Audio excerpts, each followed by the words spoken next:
नमस्कार। हम जानते हैं कि विवाह, मैरिज, इन सभी अफेयर्स के लिए सातवां घर जिम्मेवार होता है। इसलिए हमारी जिंदगी का अत्यंत महत्वपूर्ण भाव बन जाता है। हम अकेले अपनी जिंदगी की गाड़ी को चला नहीं सकते हैं। हमें जीवन साथी की जरूरत होती है और जन्म कुंडली में क्योंकि सातवां भाव ऐसा आखिरी भाव होता है जो सामने पड़ता है, इसीलिए जन्म कुंडली ही बताती है कि हमारे जीवन साथी से हमारा हक या हमारे अधिकार थोड़े भी ज्यादा नहीं है, दोनों बराबर हैं। इतना जान लीजिए कि इस पर तुला राशि का शासन होता है और वैदिक ज्योतिष के अनुसार शुक्र ग्रह इस घर का प्राकृतिक कारक है। सातवां घर बृहस्पति और सूर्य के लिए एक कमजोर घर है, अर्थात बृहस्पति और सूर्य इसमें आ जाएं तो न तो वो अच्छा फल करेंगे और न सातवें घर के लिए अच्छा होगा। लेकिन हाँ, चंद्रमा इस घर में अच्छा फल करेगा, मंगल भी अच्छा फल करेगा। इसके अलावा बुध, शुक्र और शनि भी इस घर में काफी अच्छा फल करेंगे। हम सब अपने अपने सपनों का एक ऐसा आदर्श जीवन साथी ढूंढना चाहते हैं और इसके लिए कभी कभी हम लव मैरिज करना चाहते हैं और कभी कभी लव मैरिज भी असफल हो जाती है, फेल हो जाती है। ऐसा क्यों होता है? ऐसा इसलिए होता है क्योंकि सप्तमेश के ऊपर और पंचमेश के ऊपर किसी विच्छेदक ग्रह की दृष्टि या उनके साथ होती है, या वो किसी एक ऐसी राशि में है जिसका स्वामी किसी मारक भाव का स्वामी है।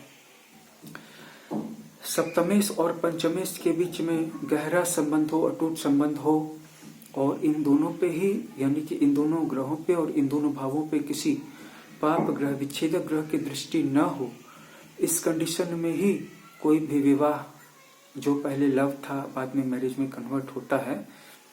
और अगर इन दोनों के बीच में कोई संबंध नहीं हो तो प्रेम किसी और से होता है, लेकिन विवाह किसी और से ही होता है।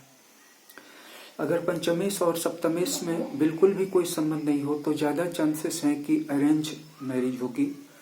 हो सकता है कि उस मैरिज के होने के पहले लड़के और लड़की एक दूसरे के साथ घुले मिले, कुछ टाइम बिताएं, या अगर वो ज्यादा आदर्शवादी परिवार से हैं तो वो अपने अभिभावकों की उपस्थिति में एक या दो बार मुलाकात करें। तो इसे हम अरेंज मैरिज ही कहेंगे। अरेंज मैरिजेस भी असफल हो जाते हैं क्योंकि जैसे हम सब के पास स्कूली एजुकेशन है, कॉलेज यूनिवर्सिटी की एजुकेशन है, लेकिन फाइनेंशियल एजुकेशन नहीं है, वैसे ही हमारे पास मैरिड लाइफ को लेकर के कोई ट्रेनिंग या कोई एजुकेशन नहीं है कि जीवन साथी के साथ कैसे रहें। लड़कियों के पास भी कमी है और लड़कों के पास भी कमी है, और अगर उनमें से दोनों ही जॉब करते हैं तो दोनों के पास एक बहुत बड़ा ईगो भी है। ईगो आत्मनिर्भर स्वावलंबी होने का ईगो, कि मैं जब खुद नौकरी करती हूँ या करता हूँ तो मैं दूसरों के सामने क्यों झुकूं। अरे आपको दूसरों के सामने झुकने कौन कह रहा है?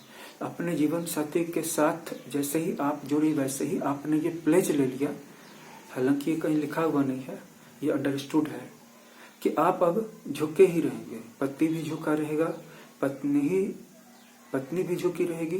परिवार ऐसे थोड़े ही न चलता है। और बच्चों की भलाई के लिए भी, बच्चों के पीसफुल लाइफ एंड ग्रोथ के लिए भी पति पत्नी का एक दूसरे के सामने झुक जाना, अपने अहंकार को मिटा देना बहुत जरूरी है। लेकिन दुखद है कि सारी एजुकेशन हैं, लेकिन परिवार के साथ पति पत्नी एक दूसरे के साथ मिल करके कैसे रहें, इसकी कोई प्रॉपर एजुकेशन नहीं है। तो ऐसी प्रॉपर एजुकेशन के अभाव में बच्चे अपने माता पिता के व्यवहार को देखते हैं और समाज में दूसरे पति पत्नियों का व्यवहार भी देखते हैं। अगर वो अच्छा रहा तो वो खुद आदर्श पति पत्नी जरूर बनते हैं। अगर वो आदर्श नहीं रहा, अर्थात बच्चों के माता पिता के बीच में ज्यादा झगड़े हो गए, उसको उन्होंने देख लिया, तो वो उनकी साइकोलॉजी में प्रिंट हो जाता है, जो कि बहुत अच्छी बात नहीं है। तो यही बात मैं इस वीडियो में करना चाहूंगा। कुछ सूरतों में ये स्थिति और भी ज्यादा खराब हो जाती है अगर बच्चों की संगति गलत लोगों से हो जाए। तो उस सिचुएशन में फिर कोई सवाल ही नहीं उठता है कि वो 1 मिनट में अपने मन में पड़े हुए बुरे संस्कारों को, बुरी संगति से प्राप्त शिक्षाओं को मिटा देंगे। इस वीडियो में इतना ही, और इस वीडियो को शेयर कर दीजिएगा, लाइक कर दीजिएगा, चैनल को सब्सक्राइब कर लीजिएगा। वॉच करने के लिए धन्यवाद।